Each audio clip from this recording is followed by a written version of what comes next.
Assalamualaikum warahmatullahi wabarakatuh. Perkenalkan, nama saya Karisma Dwiranasari dari kelas 10 TKJ 2, asal sekolah SMKN 1 Tanjung Anom. Di sini saya akan menjelaskan tentang komponen-komponen utama yang ada dalam komputer atau PC. Yuk simak videonya. Sebelum itu, kalian tahu gak sih apa itu komputer atau PC? Ya, komputer atau PC adalah perangkat elektronik yang dapat diprogram yang menerima data mentah sebagai input dan memprosesnya dengan sekumpulan instruksi atau program untuk menghasilkan hasil sebagai output.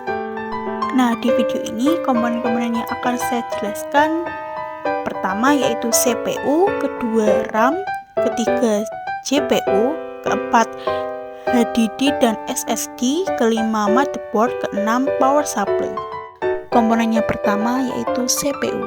CPU adalah singkatan dari Central Processing Unit yang menjadi salah satu perangkat keras dalam sistem komputer.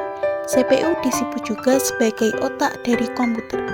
Fungsi CPU. Fungsi utama CPU adalah melakukan operasi aritmatika serta logika atas data yang diambil dari informasi atau memori yang dimasukkan ke komputer. Contoh produk CPU adalah CPU Intel Core i9 10900K. Alasan kenapa memilih produk ini karena prosesor ini dapat memberikan performa yang lebih cepat. Yang kedua yaitu RAM. Bagi yang belum tahu, kepanjangan RAM adalah Random Access Memory. Secara definisi, RAM adalah tempat untuk menyimpan data sementara ketika komputer atau laptop sedang dijalankan dan dapat diakses secara acak.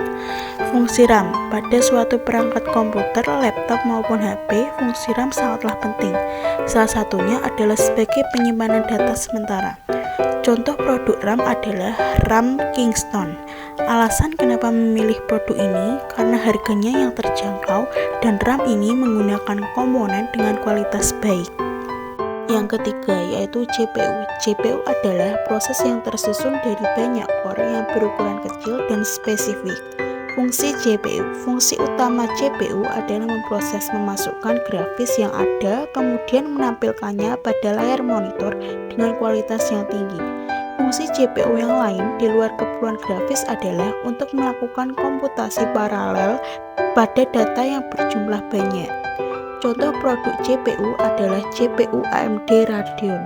Alasan kenapa memilih produk ini karena harganya yang lebih terjangkau, juga proses komputasi lebih kuat.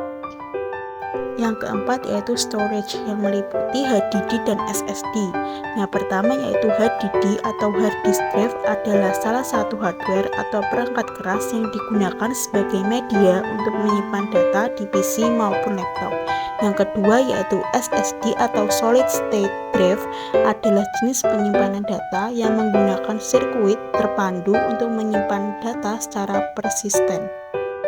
Fungsi HDD yaitu untuk menyimpan data, membackup data tempat, menyimpan data di software dan operating system. Fungsi SSD yaitu mendukung membaca dan menulis data dan memelihara data yang disampaikan dalam keadaan permanen bahkan tanpa daya.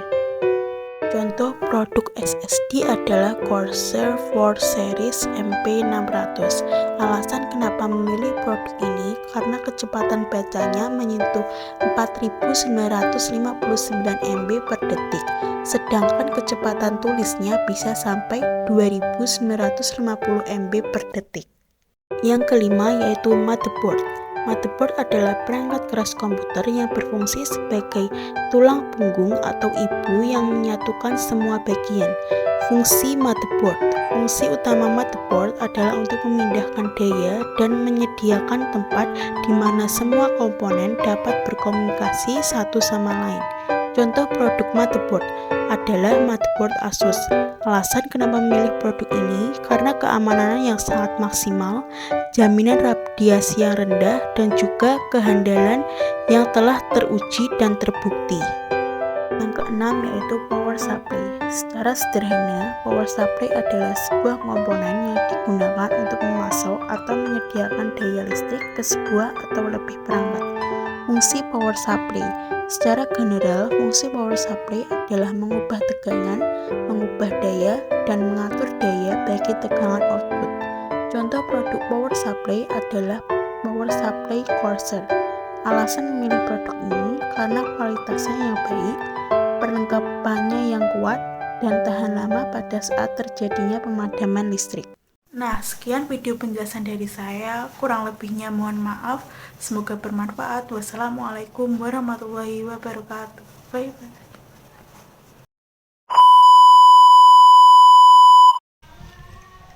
Fungsi dari BPU adalah gak apa-apa.